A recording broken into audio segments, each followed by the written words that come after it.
താജുൽ ഉലമാ തങ്ങൾ നമുക്ക് സമ്മാനിച്ച വലിയ അമൂല്യമായ സമ്പത്താണല്ലോ ഖുറത്തു സാദാത്ത് ഖുറാ തങ്ങളോ. താജുൽ ഉലമാ സ്വന്തം മകനെ കുറിച്ച് പറഞ്ഞില്ലേ, മക്കളെ എന്നോട് കളിക്കുന്നത് പോലെ ഖുറാ തങ്ങളോട് കളിക്കാൻ നിൽക്കല്ലേ.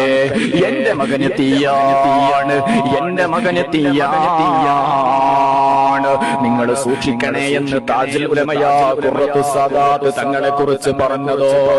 وكم من مريل آئس من حياته شفي بالرقى في الماء أعجب برقيتي فلما دنا للموت قال لأهله أفارقكم ألقى لغوث البرية